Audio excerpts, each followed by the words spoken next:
Artistic Director of the American Repertory Theater, and I am thrilled to welcome you all to the Loeb Drama Center for our Arts Medal ceremony today. It is a particular excitement for us here at the theater to be hosting the Arts Medal ceremony this year because we are honoring the great titan of the theater, John Lithgow, who has graced this very stage on many occasions. So looking forward to welcoming John momentarily. This year we are also celebrating the 25th anniversary of Arts First, which has become a tradition here at Harvard and a vibrant explosion of art making that happens over the course of one weekend every year, and it happens to be this weekend. So, the shameless plug. These brochures, which are available if you haven't gotten one already on your way out, itemize all the events that are happening across campus this weekend. So I really urge you to pick one up and study it and partake in this extremely inspiring demonstration of creativity and arts from our students and faculty alike. And on that note, I want to just take one moment to acknowledge and salute the vision and tireless commitment of my colleague, Jack Megan, who is the director of the Office of the Arts.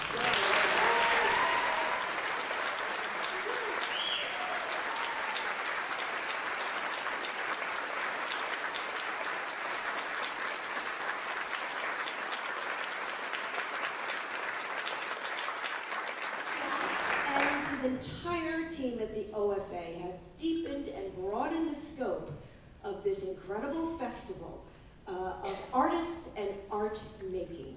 So Jack, I want to personally thank you for your collaboration, your partnership, and your leadership, which has inspired us all. And lastly, in addition to marking the 25th anniversary of Arts First, it is also the 10th anniversary of the presidency of Drew Faust.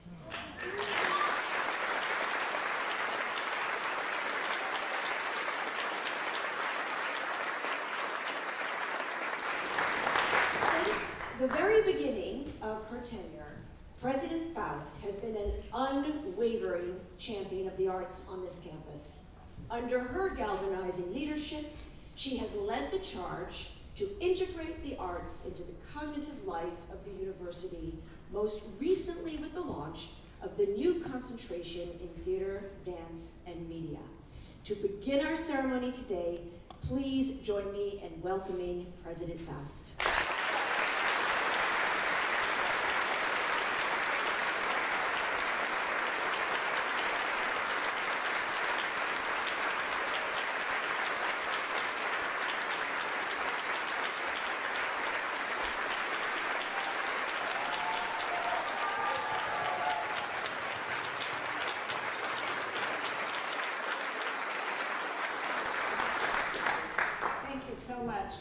What better way, though, to begin this celebration of the 25th anniversary of Arts First than by welcoming back our one and only Master of the Arts, founding father of Arts First, John Lithgow.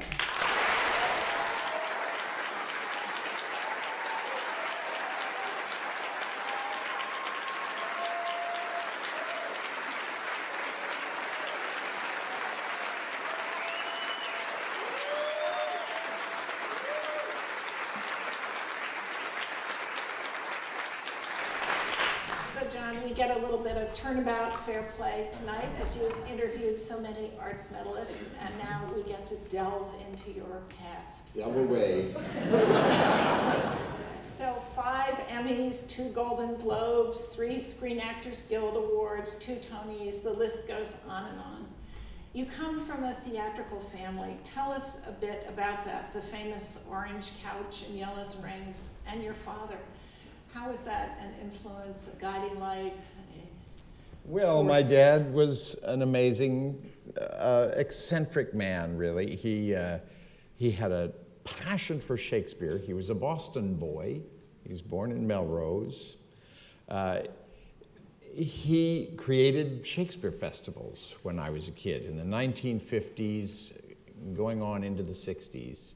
It started with the Antioch Shakespeare Festival in Yellow Springs, Ohio, where they produced 7 Shakespeare plays a summer.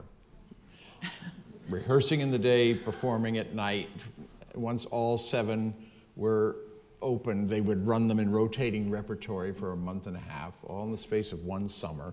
And they did that for about 8 years. He produced every single one of Shakespeare's plays, including Two Noble Kinsmen, a play that he may have written, you know. And I and my 3 siblings, we just grew up in that atmosphere. Yellow Springs, Ohio is as close as I get to a hometown. At the end of that period in Yellow Springs, around 1958, he just took off, and he created theater all over the place. 4 different places in Ohio. I lived 3 places in Massachusetts. It was a kind of gypsy wagon family, a theater family. And I did not want to join the business at all. I participated a lot in theater. And my siblings, we were all in the Shakespeare plays, literally from before I can even remember. The first performance I gave, I'm told, was as one of Nora's children in a doll's house when I was about 2 years old. An experience I remember not at all, but I was told I was very good. That's how, I mean, that was just it was the family, this crazy, raffish family. And I was much more interested as a kid in being an artist. I was actually quite passionate about it. And it was an era when there was great art education in public schools. I had great art classes in places like Akron, Ohio. So around the time I came to Harvard, I was still intending to be an artist and not be an actor. But then I hit the stage of this very theater, and that was that. So we don't have a picture of you in a doll's house, but we do have a slide of you in one of your early performances here at Harvard. So let's cue that. Can you find yourself? Oh, yeah.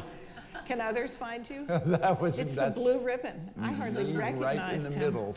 So this is Gilbert and Sullivan production of Utopia Limited, 1964. You're a first semester sophomore in Adams House.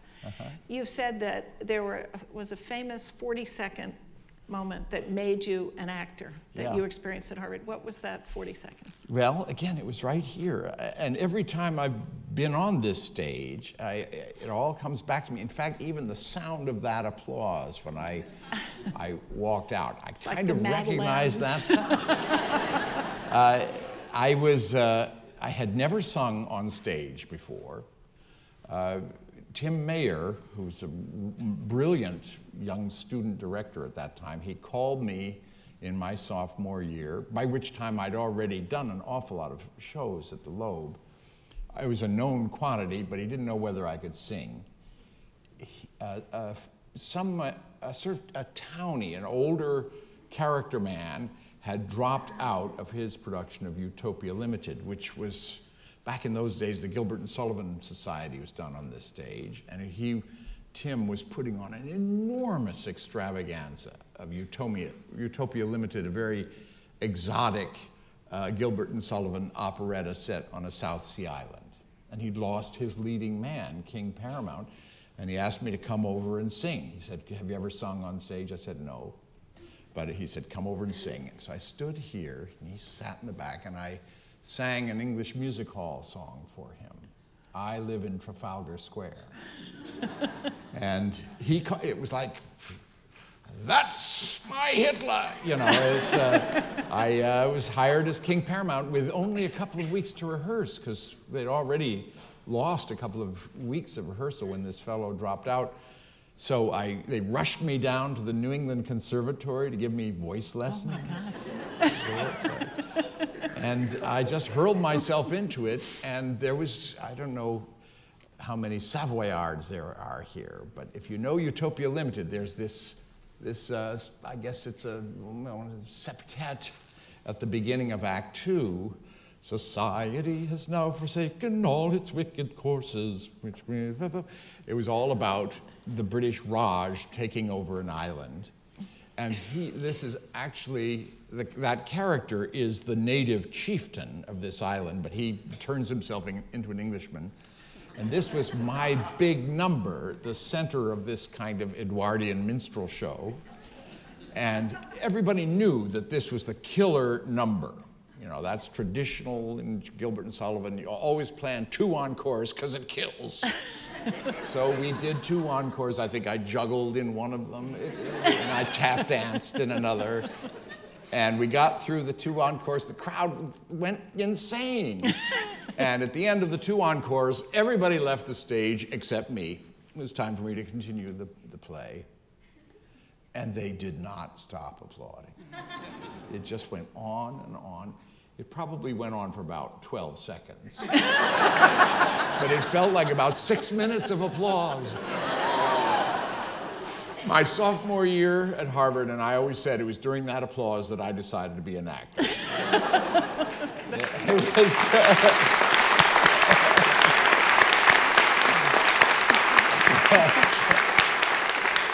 So you described doing everything, which indeed you did. You acted, you directed, you made the programs, you painted the programs, you made masks for comedy. So we have, the next slide is some program art. Oh. This is the program from The Forced Marriage in 1965. Yeah. And this is what the Crimson said, reviewing John's performance. It has been alleged that John Lithgow is a giraffe. Those who maintain this position malign his genius. He is the best comic actor at Harvard. He can execute a full turn while balanced bow-legged on the balls of his feet. And he's an inspired director. And then they go on to review your performance in Tartuffe. If John Lithgow weren't the star of this show, it wouldn't be worth seeing. My apologies to Lawrence Sendelik and several others. Then they say, he is, it is, see it. When you grow up, you can tell people at cocktail parties you saw him before he was, which won't be true actually because he is already.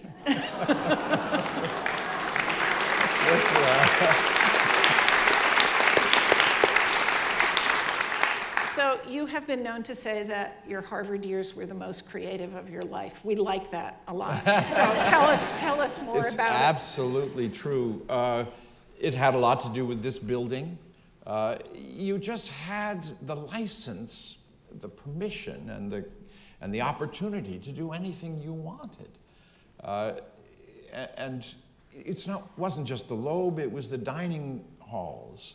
It's exactly the same now, which is what Arts First is all about. But I staged the Beggar's Opera at Adams' house in the dining room, the first full-length piece I ever directed. The harpsichord continuo was played by William Christie, Harvard Arts Medal winner, and the director of Les Arts Florissants, the great French Baroque troupe. The music director was Isaiah Jackson. I directed Marriage of Figaro in the Leverett House dining room, and the conductor was actually John Adams, another Arts Medal winner, not to mention a Pulitzer Prize winner. Just extraordinarily talented people who were, in most cases, I was asked to do something that somebody had already started. I mean, Utopia was one of them, Beggar's Opera was another, Marriage of Figaro was another. When it was my idea, it tended to be a flop. But I had all sorts of wild successes doing things that other people had crapped out on.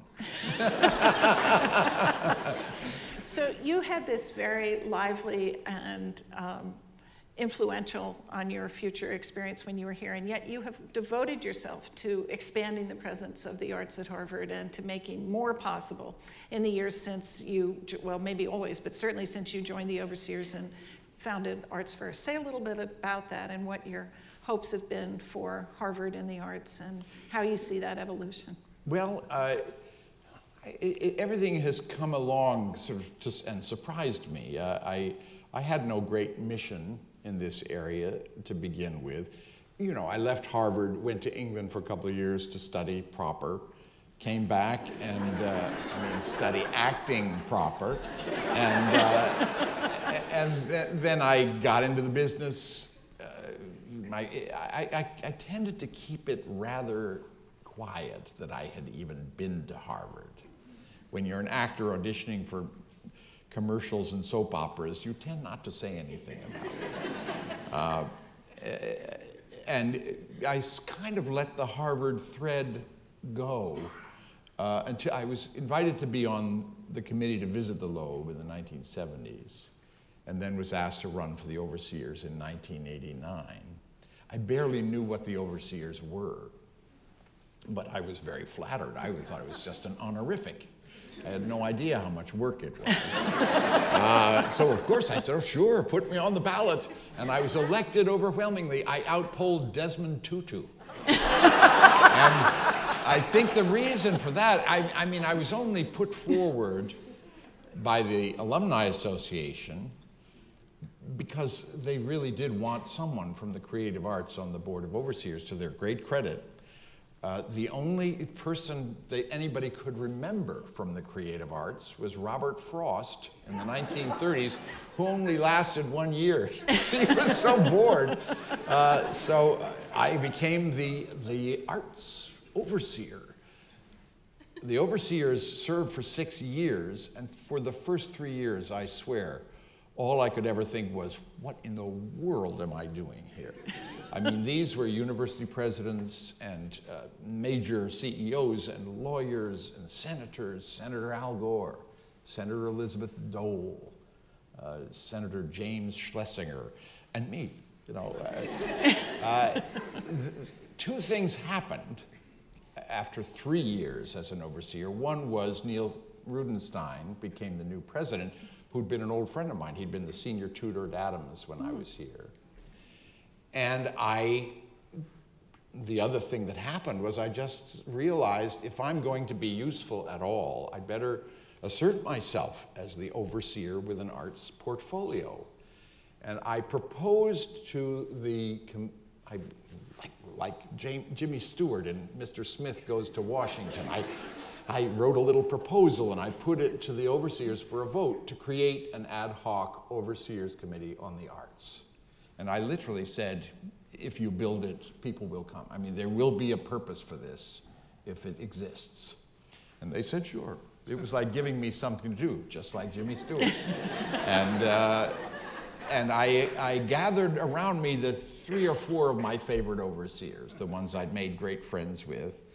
And, you know, we had our little meeting, and I proposed that we do a banquet to just celebrate the students' arts organizations. And it's like pay attention to the students in this one little area. The overseers is paying attention to what you do.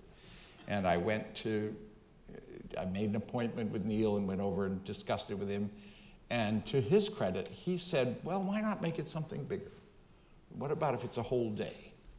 And what if we had panels and had a few major professors and notables and make it a day to note the arts at Harvard? And I went and took this back to my committee, and I said, well, Neil loves the idea, but he thought we'd expand it and have panels.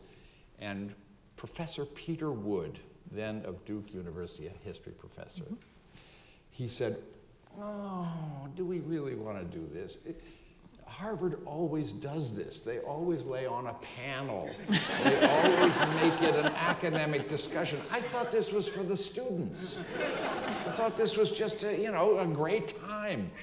And that's when, to me, that's when Arts First was born. You know, and I give Peter great credit for that. The other thing that Neil had said was, what you need is a producer. You know, you can't do this here 7 times a year for a weekend. And there's the perfect person for that is Myra Mainman, who is Myra? Are you here somewhere? I think we'll see her by the end of the weekend. Is she, Myra? Myra!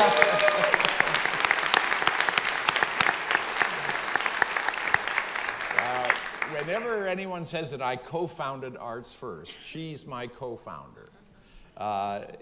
And she deserves enormous credit for it, because I called Myra up at her little office on Radcliffe Yard and said Neil had told me to call. He wants us to cook up an arts festival. And Myra put it right to work. She created what she called her operations committee. She sort of canvassed the arts community, students who were in charge of arts organizations, staff members, professional staff people like the Harvard, Jimmy Yanatos, and musicologists.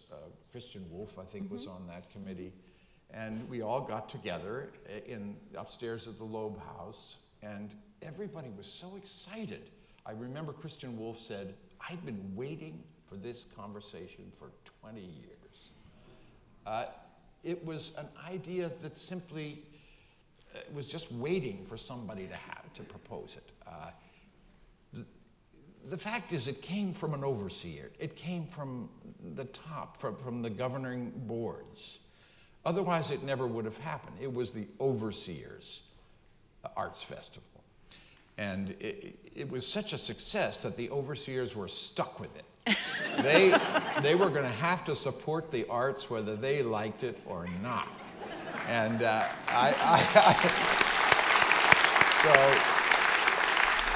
and Myra and I, she will tell you the same stories. We had so much fun. When in your life do you have the opportunity to sit around and think up traditions? That's what we did. And we thought up some crazy ones, like having people climb up to the top of Memorial Hall with trumpets at dawn, like they do at Oxford. Or our parade. We had a parade for many years, which they finally decided was just a little too much logistically, but it lasted for a good 10 years. The first parade was basically Myra and me and the Harvard band walking down Quincy Street. And she was so embarrassed, I could tell, but I insisted, just keep marching, Myra.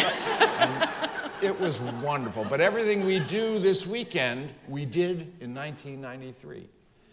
Myra figured out all the excellent performance venues, including the Fogg Museum Courtyard, Sanders Theater, Adolphus Busch Hall,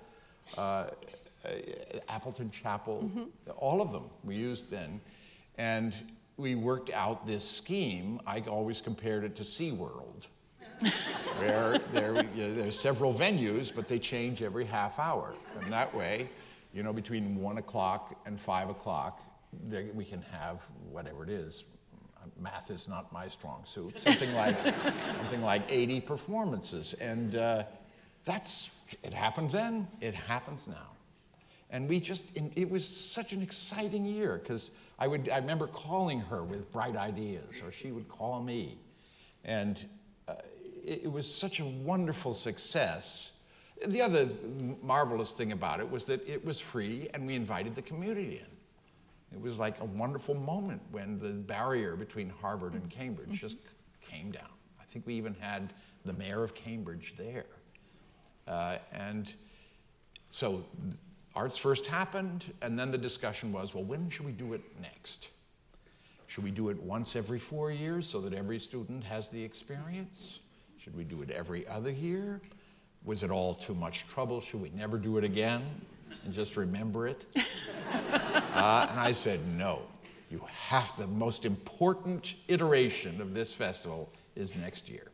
It has to become an institution. It was pure vanity on my part. It was my pride and joy. I'd never been involved in such a thing. It happened the next year, and the next year, and the next year. The third year, my last year as the overseer, I proposed the Arts Medal. I said, even though it's rare, Harvard students do go off into the creative arts and make a wonderful success. It was much more rare back then than it is now. And I proposed it to the overseers.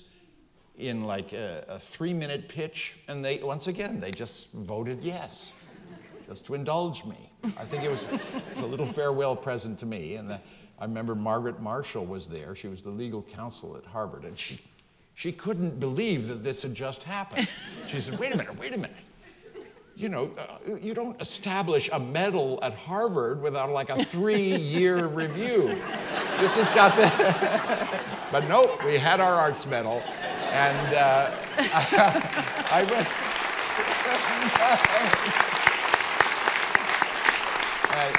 It's very interesting because I wanted somebody knockout to kick it off so that people would notice that there was... And my first idea was Tommy Lee Jones, just because he was a hot thing. I think he won an Oscar that year or something. And I could not get him to answer any messages. It's like, so we decided on Jack Lemmon.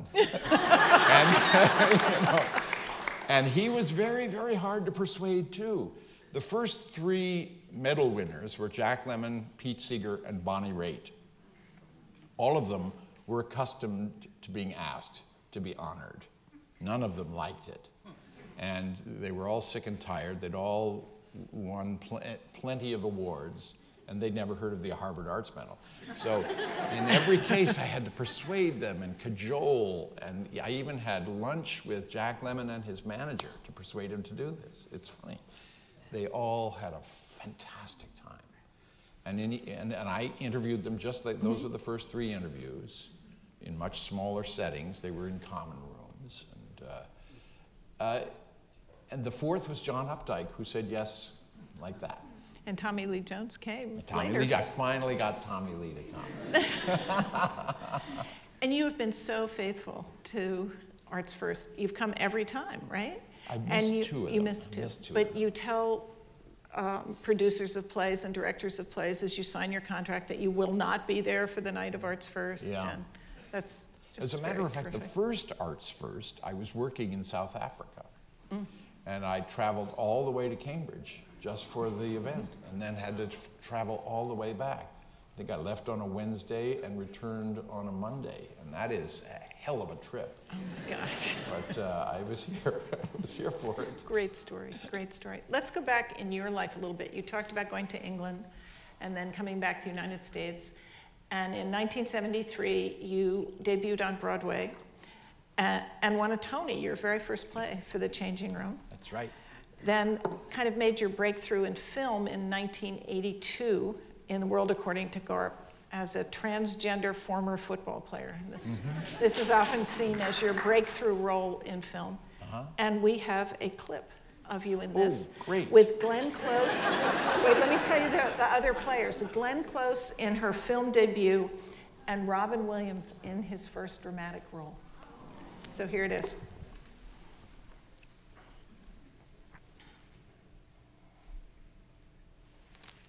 All right, just go back to doing what you were doing before. Everything is fine. Barbara, it's all right. Mama, I'm sorry. I didn't know. He's my son. What's her problem? She's an Ellen James here. What does that mean? You don't know what an Ellen James is? No, Mom, I don't. I mean, what's she taking, a bow of frowns or something? What's all this? She has no tongue. What do you mean she has no tongue? I mean she has no tongue. It was cut off. Oh, Christ, I'm sorry. It was cut off on purpose because of what happened to a little girl named Ellen James. 2 men raped her when she was 11 years old. They cut off her tongue so she wouldn't tell anyone who they were or what they looked like. Some of these women formed a society in her honor. I mean, this Ellen James Society goes around not talking as if they had no tongues. No, I mean they don't have any tongues. The women in the society have their tongues cut off to protest what happened to Ellen James. What do you mean they actually have their own tongues cut off? Yes. The society... Oh, Mama, I don't want to hear about this shit. You're a little short on sympathy, son. No, Mama, I got a lot of sympathy for a little girl who gets raped, but, Mom, God, this is self-mutilation. I mean, suppose the next time there's a rape, I cut off my prick and I wear it around my neck.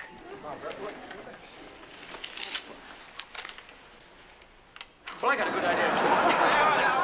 Is that what you're going? It's all right. Jesus Christ. No sense making things any worse than they are. This whole house is full of... I know. Everyone here has something missing or some wound that won't heal, and your mother tries to nurse them back to health. She's a wonderful person. Are you visiting somebody here? No, why? Well, you just seem like the only normal person around the place. Oh, I don't know. Pardon me. I hate to use a corny line like this, but haven't I seen you before? You like football? Oh, yeah, I used to watch it quite a bit. Well, you might have seen me. I was a tight end with the Philadelphia Eagles. Number 90, Robert Muldoon. Oh. Oh, yeah. I had a great pair of hands. Yes, you did. Yeah.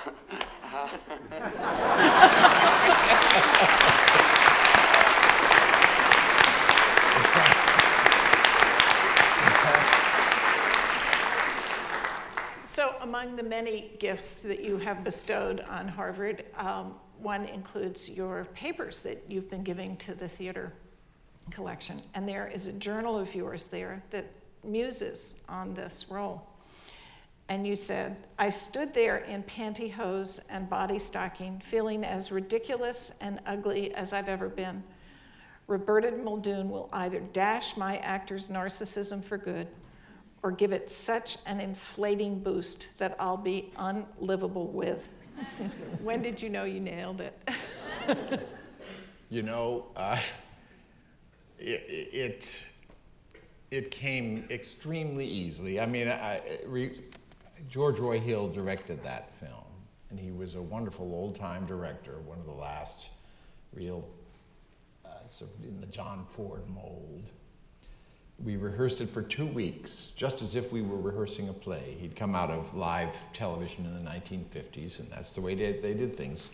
In a huge gymnasium with each set taped to the floor. I've never worked that way since. We literally did run-throughs of the script. We rehearsed for 2 weeks, and in the course of that rehearsal, most of the actors in the movie were New York theater actors, including Robin, fresh from Juilliard. And we rehearsed it as a play. So by the time we shot, I felt fairly confident, worked with the great costumer Ann Roth, who designed not only my clothes, but my body. A costume designer who incidentally had been my dad's costume designer in Ohio when I was about 7. She designed my costume from mustard seed in Midsummer Night's Dream. Next time I even saw her was at a wardrobe fitting for the world according to Garp. And she had me just fashioned as Roberta, and makeup and hair, everything was just right. But I have to say, the first scene I was in was a scene where Robin finally was allowed to clown around when the two of us were playing with the little kids. I was tied to a tree playing the damsel in distress, and he was fighting with the kids, and I was screaming and, you know, oh, oh, oh. And we shot the film, and I went up to George, and I said, I don't know, George, this rehearsals were fine, but this in front of the camera, I don't know, I felt so did I, just tell me, did I overdo it? He said, well, I'm glad you brought that up. And my heart just dropped into my stomach. I thought, oh my God. And then he looked at me and roared with laughter, and he said, no, you were fine. If there's ever anything wrong, I'll be sure to tell you. And that was the last direction I got from George Roy Hill. It was just, the work had been done. And I, you know, as happens with a film role, as days go by, you get more and more a sense that you've got hold of it. You ask, when did I grab it? It was gradual, but quite self-assured by the time I was doing this. You just trusted George, for one thing. And I was a big man with a sort of fey affect. I couldn't imagine anybody doing it better. Humility was clearly part of the lesson as well. So we have a slide now of your performance in M. Butterfly, but this is actually your cast drawing of the performance. Now, you were in M. Butterfly in 1988. That's right. And won the Tony for you were nominated for Best Actor, and the play won the Tony. And as I understand it, you do these drawings to commemorate every play in which you perform. Yeah, that was one of my nice ones. I most recently did it for the cast of Trial and Error, my NBC sitcom that just aired. Well, let's talk about comedy. In your junior year, you co-directed and starred in Iolanthe, and the Crimson wrote about you. His leg movements alone are worth the price of admission, which incidentally, they said seems awfully high, regardless of the return. But we have a clip of you in Third Rock from the Sun, which you got 2 SAG Awards and a Golden Globe for. So let's look at Third Rock from the Sun. Those Crimson critics were a bit over the top.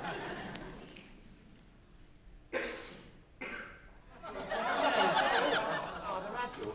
Oh, I'm sorry to keep you waiting. Ben, this is Dr. Solomon, the nice man who gave us the money to have the bus fixed. Thank you, Dr. Solomon. You're very welcome.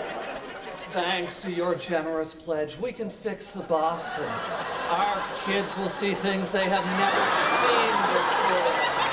The tire and rubber works in Akron, the miniature golf Hall of Fame, Robert Canida, the home, the birthplace of Neil Armstrong, and of course the Air and Space Museum and the aquarium. Oh, yes, aquariums are nice if you like fish, but... And there's also a chance we can take a break to see the Toledo Mud Hen.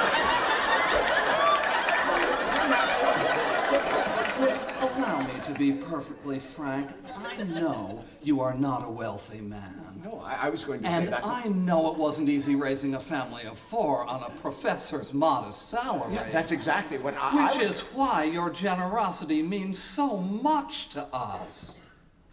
Oh, well... But no, please, let me finish. Given your circumstances, your gift means so much to us. Sure, Martin Aben gave us $50,000, but he owns the ball bearing plant. Relative to him, your gift was far more generous. You mean I'm better than the rich guy? Well, I wouldn't want to say No, that. go on, say it. I'm not going to tell them. You are a great man. Oh, thank you, Father Matthew. You're so right. So, why did you bring in the painting? Oh, that. Because I want you to. I want you to have it. Thank you. No, please. The pleasure's mine. Now, if you'll excuse me,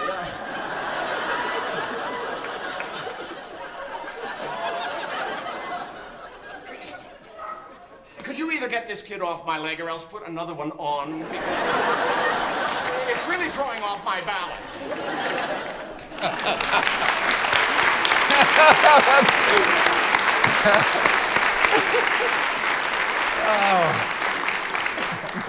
Gives a new dimension to leg movements, right? That's right.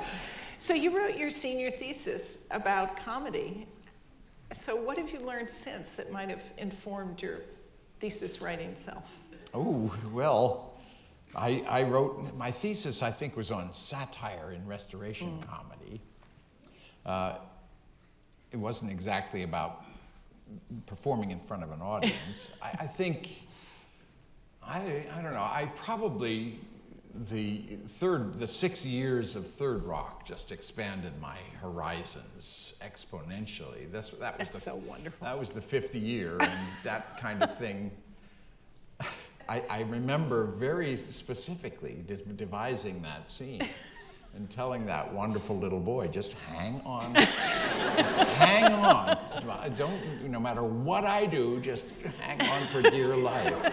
But, I don't know, I could list 50 wonderful moments on Third Rock that were equally exhilarating, just in terms of creating comedy. It was like a chemistry lab.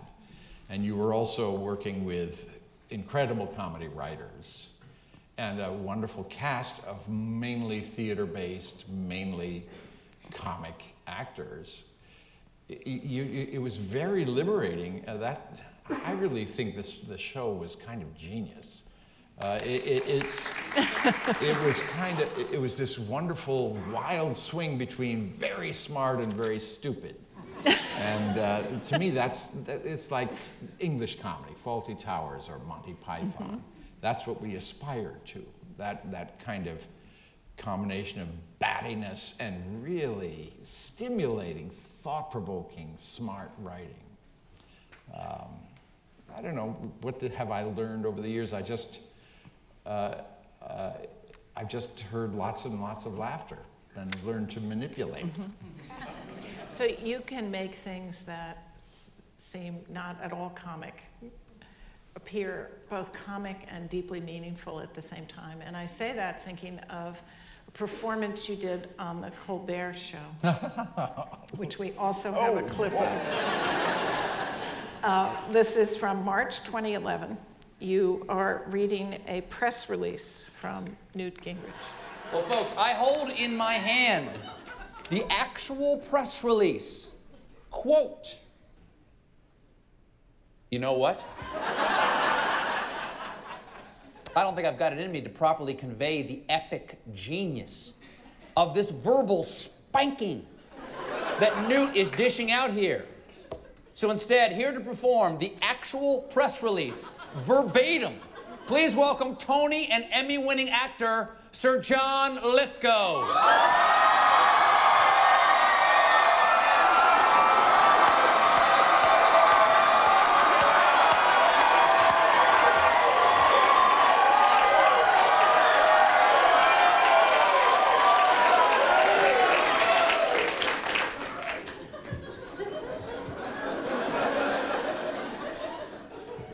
The literati sent out their minions to do their bidding.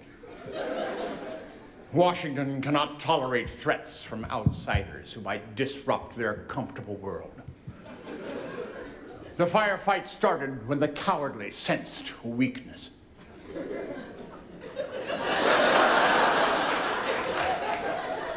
They fired timidly at first. Then the sheep, not wanting to be dropped from the establishment's cocktail party invite list, unloaded their entire clip, firing without taking aim, their distortions and falsehoods. Now they are left exposed by their bylines and handles. But surely they had killed him off. This is the way it always worked.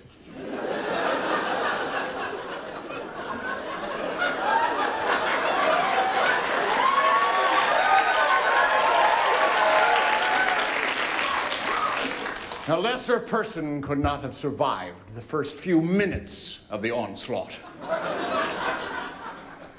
But out of the billowing smoke and dust of tweets and trivia emerged Gingrich.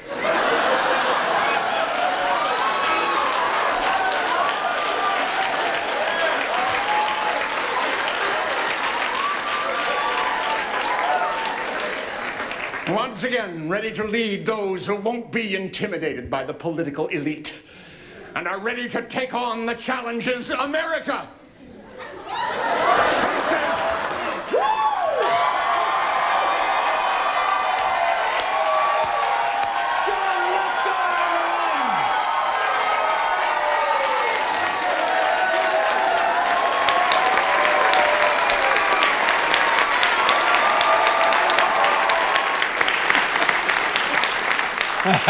You know who actually wrote that press release? Corey Lewandowski. Oh! He was his press rep back then. I think that is your Mount Rushmore imitation. That's my finest hour. So with all this comic sense, with this hilarity, how come you're so often a serial killer or a murderer? How did this happen? Well, I don't know. I'm a character man. I always explain it, actually, going back to the very first thing we talked about, growing up with a Shakespeare dad and working in Shakespeare companies for him. I always say Shakespeare wrote Hamlet, but he also wrote Comedy of Errors. He wrote Macbeth, Merry Wives of Windsor. He wrote Henry V. He wrote As You Like It. He himself loved to surprise audiences. I imagine he used to love to surprise his own company. He used to love to surprise those actors with a role that he'd thought of for them. And they knew all these plays. A tight-knit Elizabethan theater company, like a modern-day ballet company, they had 50 plays in their head, and they could perform them all. I mean, look at that, the players' scene from Hamlet. That's a very accurate description of what it was like. And they played a different role and a completely different kind of play night after night, just as my dad did those 7 plays in repertory that I was talking about. To me, that's the most fun, for one thing, and it's like the essence of acting, surprising people, doing what they don't expect, or mingling what they do expect with what they don't expect, surprising them, surprising myself. I always say, whenever possible, I love that every job I do be as different as it possibly could be from the last job I did. Just so, I mean, I followed up Winston Churchill with Trial and Error, something completely nutball, you know, the craziest thing since Third Rock from the Sun. And throw in a little Dexter, you know. We actors, we're after 3 things in life. We want 3 things from an audience: tears, laughter, and shrieks of horror. You know, and we're undiscriminating. We just want that response. And it's delicious. I mean, Dexter was a thrill. An absolutely appalling, diabolical, horrific, scary character. And it thrilled me when people said, "Oh my God, I'm so terrified." People who would literally be afraid to approach me. You know, I thought, yeah. What power. What power. And you know, the great thing is mingling the things. There were moments of Third Rock that were genuinely sweet and touching. And there were moments, I mean, if The Crown had any comic relief at all, it was Winston Churchill, who was, in fact, a very funny man. So let me talk about Shakespeare for a little bit, because obviously your family origins propelled you towards that at an early age. But you did some Shakespeare here at Harvard. We have a slide of you as Gloucester in King Lear in 1964. I kind of look like the Monkey King from Planet of the Apes. Don't I? It's true, it does. He's only 18. But you've turned down a lot of Shakespeare roles too, and then had this marvelous performance as Lear in the park, where you also kept a diary so we could kind of follow in the newspaper what you were thinking about and understand what a demanding physical, emotional, intellectual role that was. We have a clip from that, 2014. Let's take a look.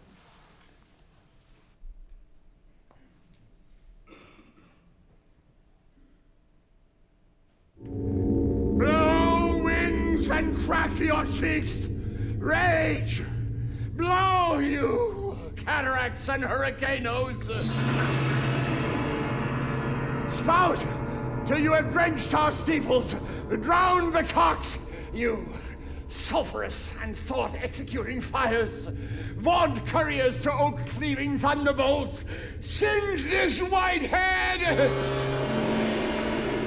And now, all-shaking thunder, smite flat the thick rotundity of the world, crack nature's molds, all things spill at once that make ingrateful man! Oh, Nuncle, court holy water in a dry house is better than this rainwater out of door. Good Nuncle, in and ask thy daughter's blessing. This is a night pities neither wise man nor fool. Rumble thy belly full, spit fire, spout rain, nor rain, wind, thunder, fire are my daughters. I tax not you, you elements, with unkindness. I never gave you kingdom, called you daughters. You owe me no subscription. Then let fall your horrible pleasures. Here I stand, your slave, a poor, infirm, weak and despised old man, and yet I call you servile ministers that have with two pernicious daughters joined your high-engendered battles gainst a head so old and white as this.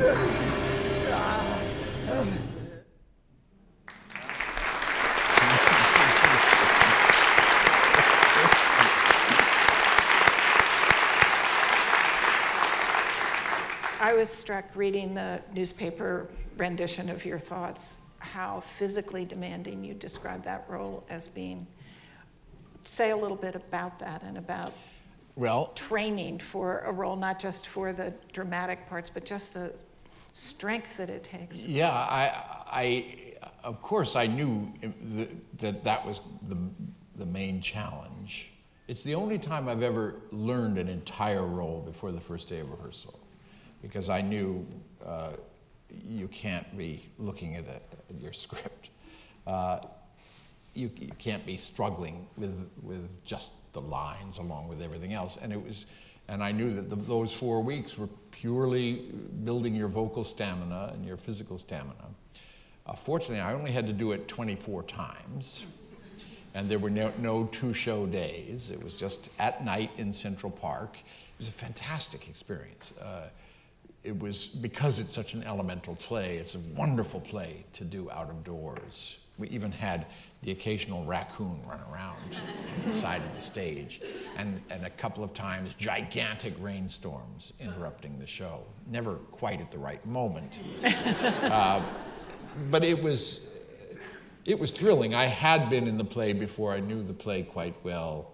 I'd seen it about 10 different productions of it. I avoided any of the recent productions as soon as I knew I was playing it, because I didn't want to think about anybody's performance but my own. But it was really just a matter of getting strong and then giving it all I had for those 6 weeks or so. Well, you got such glowing reviews. It was just a triumph. A fantastic experience. Really a triumph.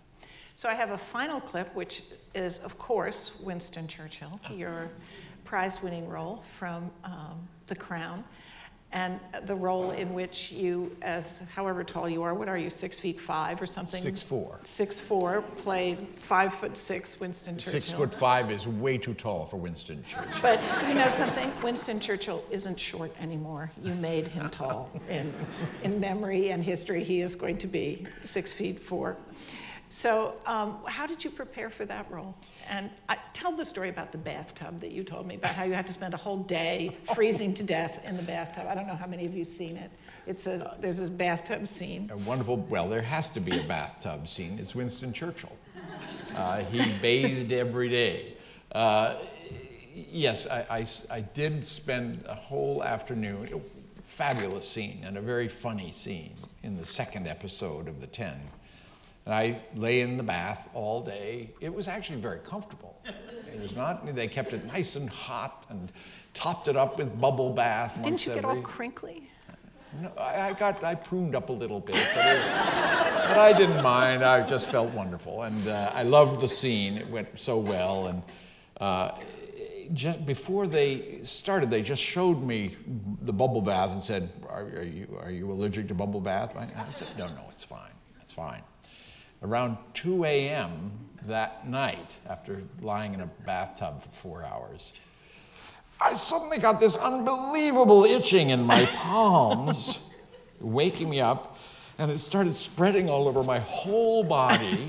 By dawn, my esophagus had tightened up and my tongue had swollen up. My wife was completely panicky. She asked me what kind of bubble bath it was. I remembered English leather, or imperial leather. I think she Googled it and learned that it was absolutely the most dangerous bubble bath. But you know, who sits in a bubble bath for 5 hours? And we literally called the ambulance and the these charming little English EMTs came in. These two little trolls came in and took care of me. And about 2 o'clock in the afternoon, like weather clearing, it just completely disappeared. But all through all that agony and fear and terror and pain, all I could think of was, but that was a great scene.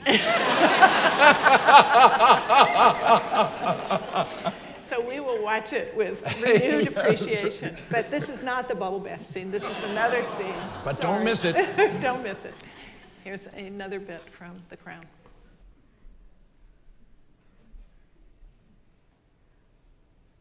I understand you've rejected the painting. I have. On what grounds? That is not a painting, it's a humiliation.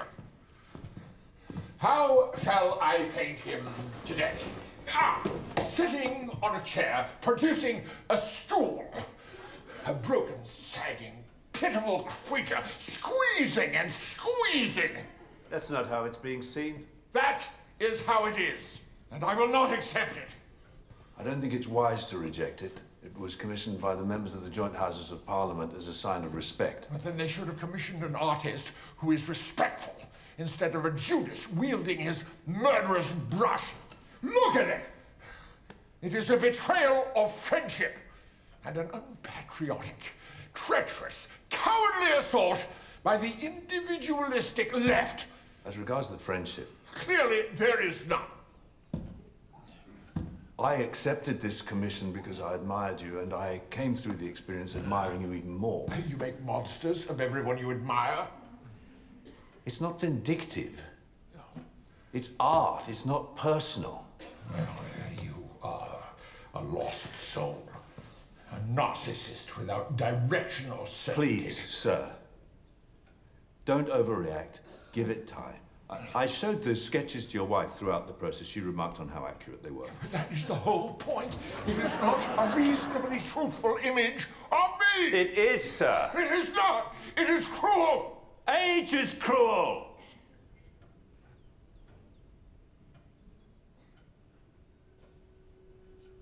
If you see decay, it's because there's decay. If you see frailty, it's because there's frailty.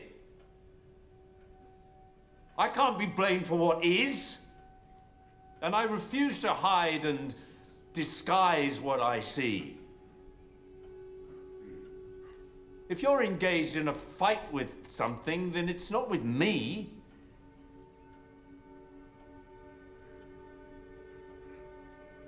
It's with your own blindness.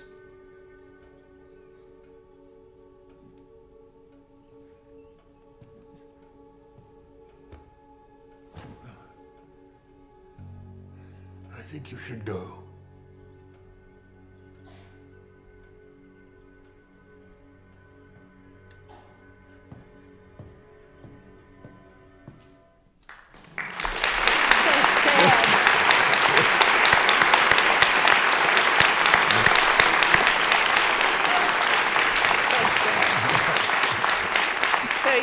You begin as an aspiring painter, and hear what you say to this painter. Yeah, I always, by the way, that's the great Stephen Delane, a wonderful actor who is a very persuasive painter, playing Graham Sutherland. You know, it's a far distant memory, but I really was passionate about painting, and I always wanted to play a part where I was a painter. And in the last couple of years, I've managed to do it twice. Once was in a beautiful little film called Love is Strange, where I played a painter, not a politician. And then this one, where this particular episode was all about Churchill's art, something that he did take extremely seriously. A wonderful piece of writing by Peter Morgan, arguably the best of the 10 episodes just in terms of playwriting.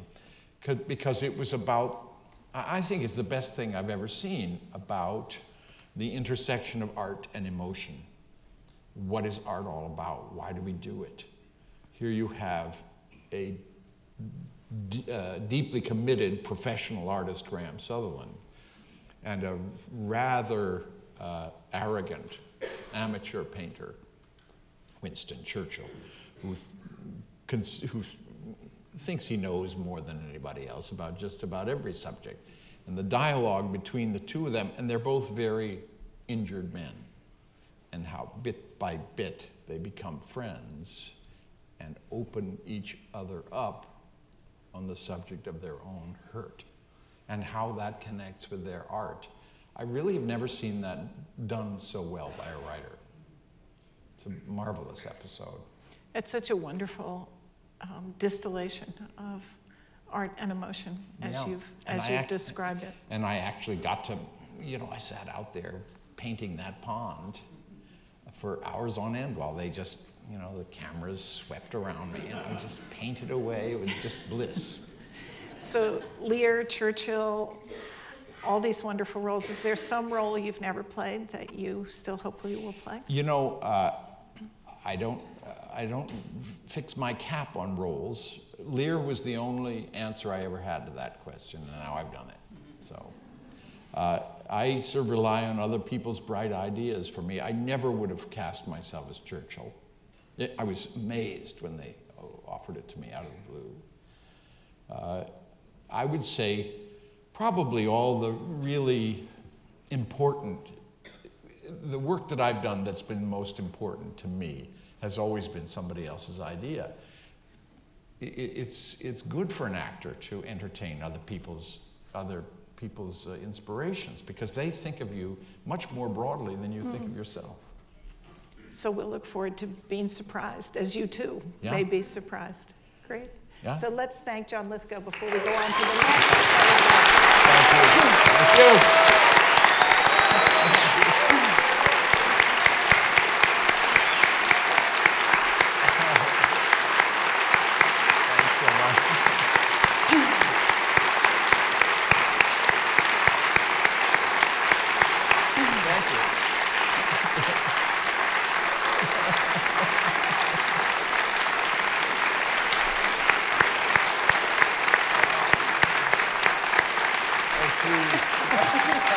We have to give you that 40 seconds. That's right. No.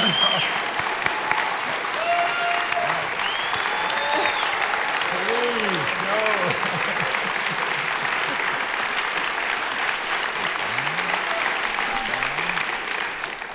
I believe that lasted about 6 seconds. But who's counting? So John, we have a special surprise for you. We couldn't have you back here without having a performance from the theatrical group that gave you your start and which you served as president. So it is my great honor to introduce the current president of the Harvard-Radcliffe, Gilbert and Sullivan Players, Perrin Reeves Darby.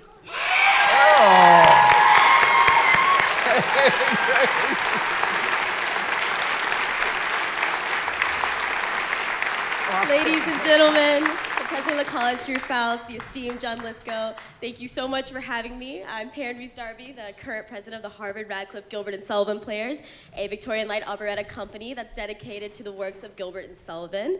As you guys just found out, John was the president of our company when he was a wee undergraduate. And so I'd like to take this time to thank him for his time and efforts as an undergraduate to our organization and honor him with a few little surprises that we have up our sleeves. So can we first bring out the infamous Gilbert and Sullivan chair?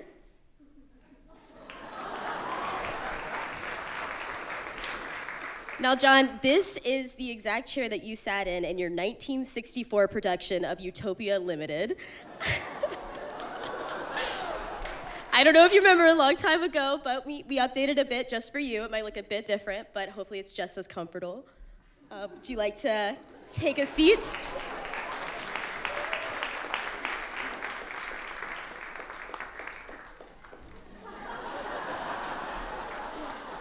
Sorry, President Faust, it's almost just as good. And now that you have ascended your throne, we would like to entertain you with a little song and dance. Please welcome the Harvard-Radcliffe, Gilbert and Sullivan Players.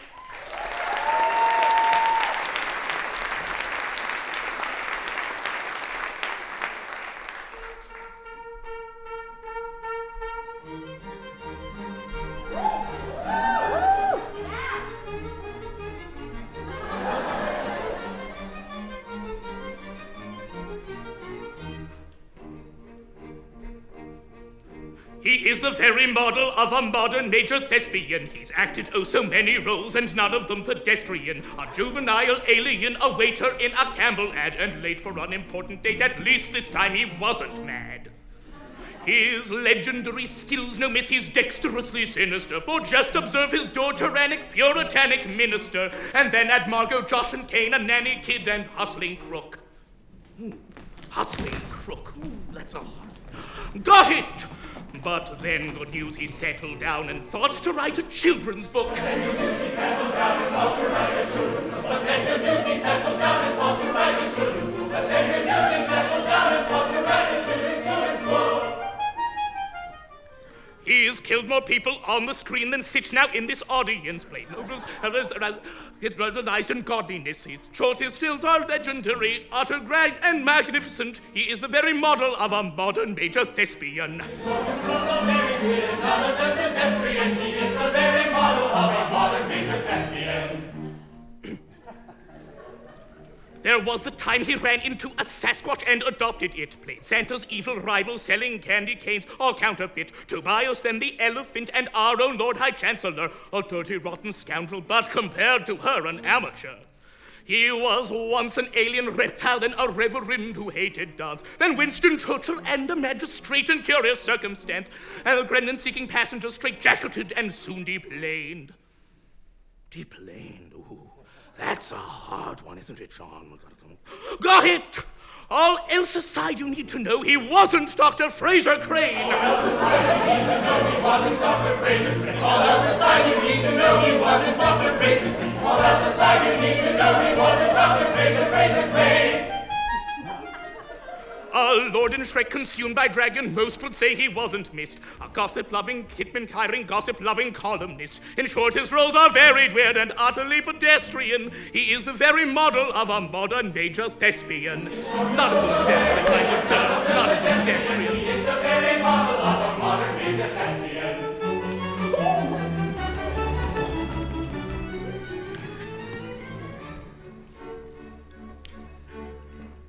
Our eyes are fully open to your awful situation. All these roles, but few awards is indeed an aberration. Well, I guess so were those Emmys, 5 in total, but who's counting? And aside, without the arts medal, the pressure must be mounting. You have a Golden Globe or 2, but tell us, have you won a Grammy? 'Cause Beyonce's got like 20. Is that making your hands feel clammy? You're a guest upon our campus, and we're trying you to flatter, but without the Harvard Arts Medal, it really doesn't matter. No, it really doesn't matter. No, it really doesn't matter. No, it really doesn't matter. No, it really doesn't matter. No, it really doesn't matter. No, it really doesn't matter. No, it really doesn't matter. Matter. The Saturn and the satellite and Parents' Choice are like you, and the Actors Guild, the drama desk, I guess, are in your purview. Plus the New York Critics Circle and the Walk of Fame in Cali, and the Hall of Fame for Theater, I guess, is quite a tally. Nominated by the Razzies, Monte Carlo Television, and the People's Choice Awards, but we view all these with derision. 'Cause you're talented and such, and with applause we wish you smattered. But until you get the arts medal, it really doesn't matter. No, it really doesn't matter. No, it really doesn't matter. No, it really doesn't matter. No, it really doesn't matter. No, it really doesn't matter. No, it really doesn't matter. No, it really doesn't matter. Matter. Well, maybe that's not fair. He did get nominated twice by the Academy. Like, is that hard? Well, yeah, and just to clarify, they told us in these songs that we were not allowed to roast him, but he's only won 5 Emmys. Like, are we supposed to toast him? So we're happy that you're getting what you do this ceremony. Did we list all your awards? Oh, yeah, that's right. There were 2 Tonys. But your trophy shelf at home, you can feel free in parts to shatter, 'cause you're finally getting ours. We know that's really all that matters. Yes, that's really all that matters. Yes, that's really all that matters. Yes, that's really all that matters. Yes, that's really all that matters. Yes, that's really all that matters. Yes, that's really all that matters. Yes, that's really all that matters. Matters.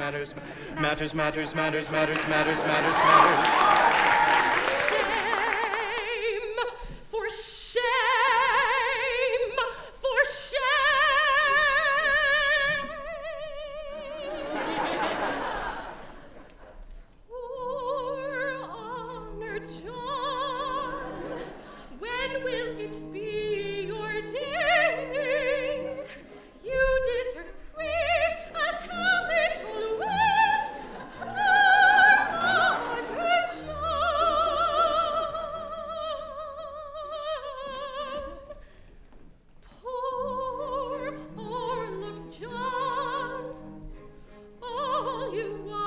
to shine, a medal divine. You'll make headlines, why take it?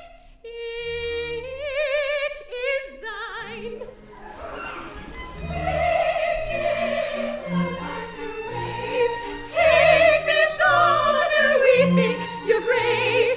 Take it, it's about time. Take any part, it's thine. Take it, no time to wait. Take this honor, we think you're great. Take it, it's about time. Take any part, it's thine.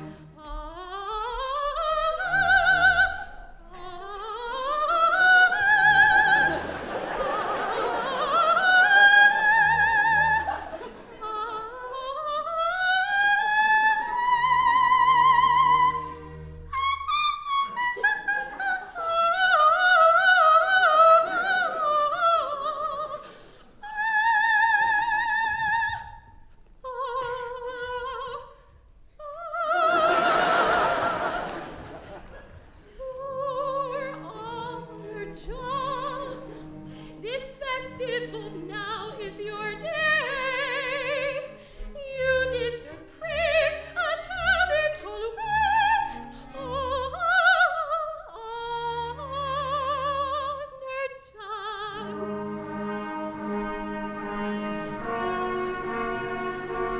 He's a master of the arts. He's a master of the arts. For we're proud you started with us as an artist so prodigious.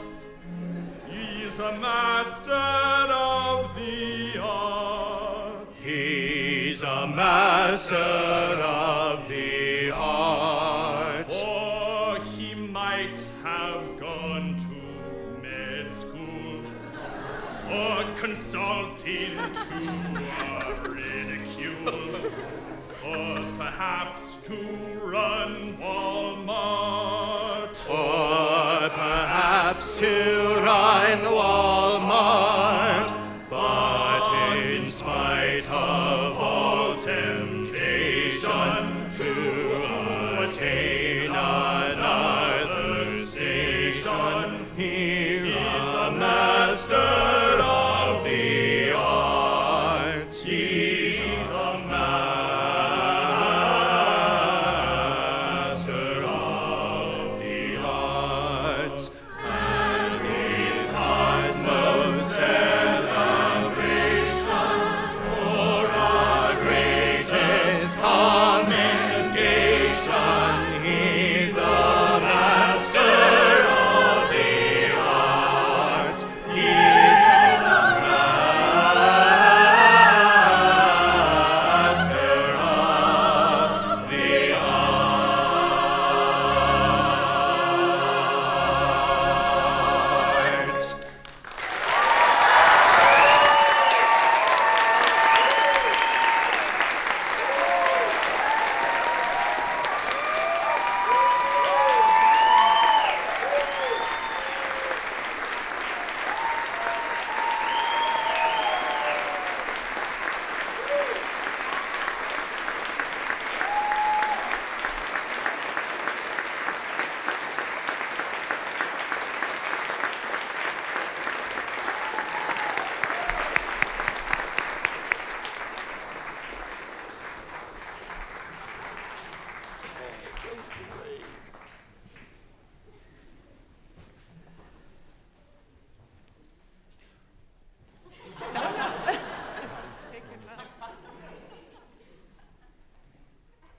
You still don't have the arts medal, John. So we have a little work to do still here.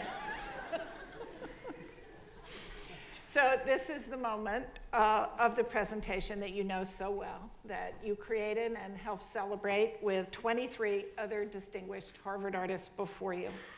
This is the Medal for Outstanding Achievement and Contribution in the Arts.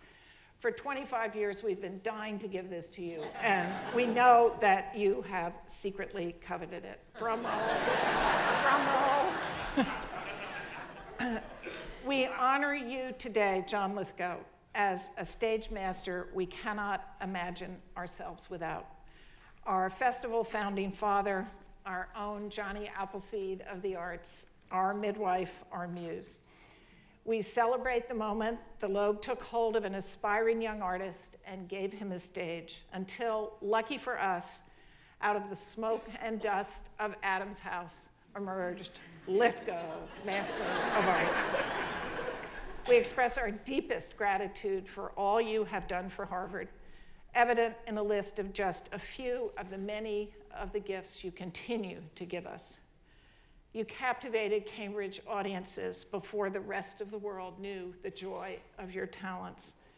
You led the class of 1967 as marshal for your 25th reunion. You were elected by a landslide to the Board of Overseers. You created Arts First and the Harvard Arts Medal and have faithfully returned each year to nurture and celebrate what now, in its 25th year, is one of the largest and most exciting student arts festivals in the nation. You graced the university as commencement speaker in 2005, as you pointed out, the first professional actor to do so.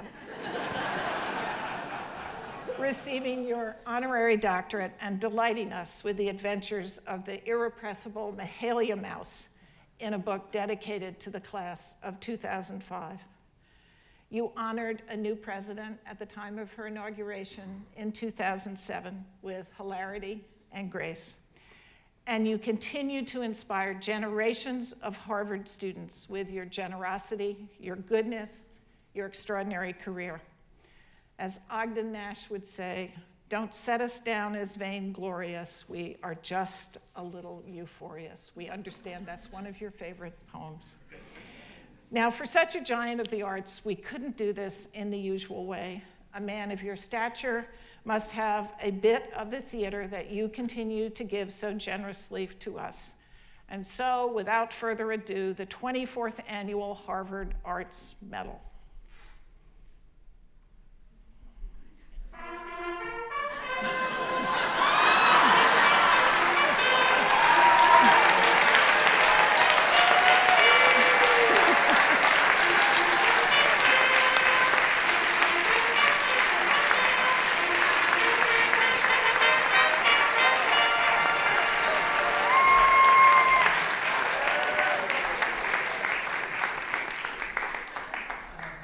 Lights?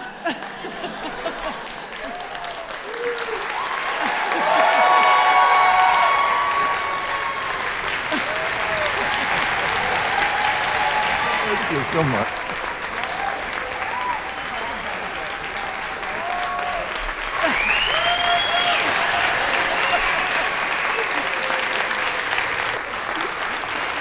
Thank you. Thank you.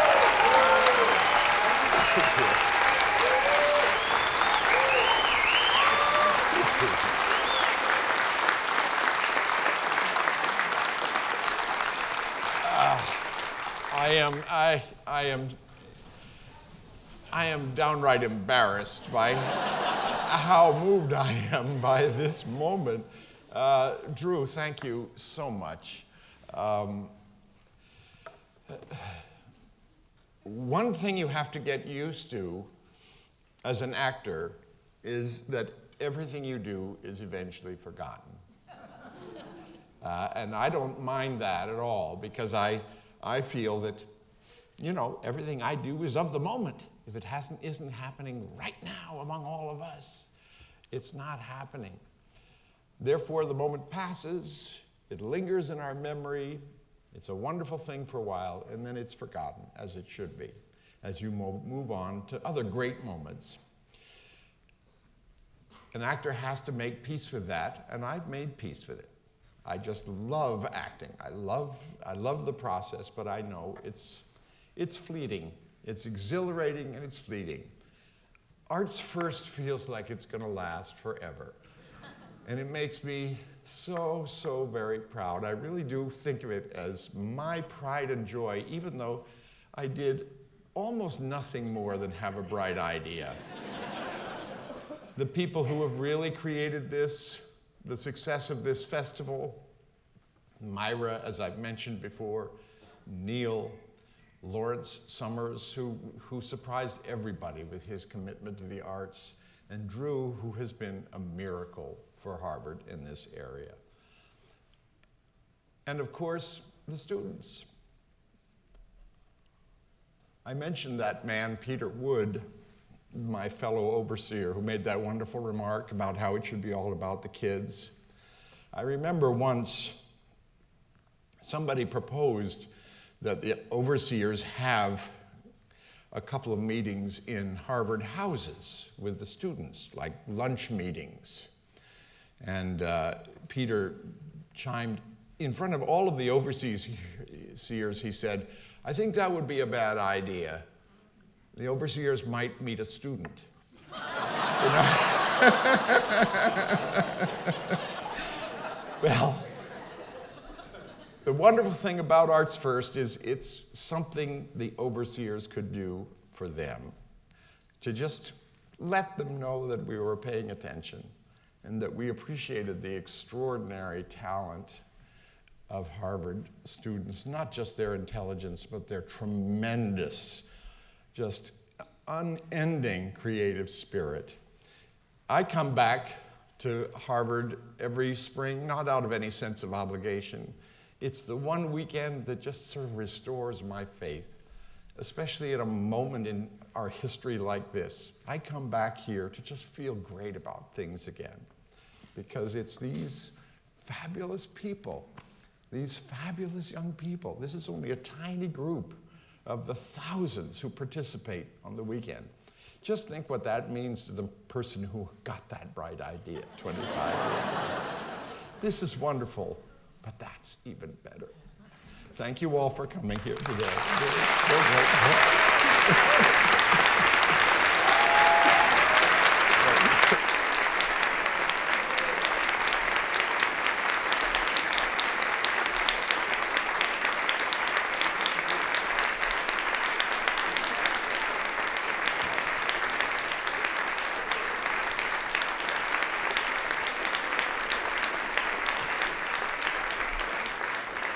And as I do every year at this time, I can announce that this ceremony is over.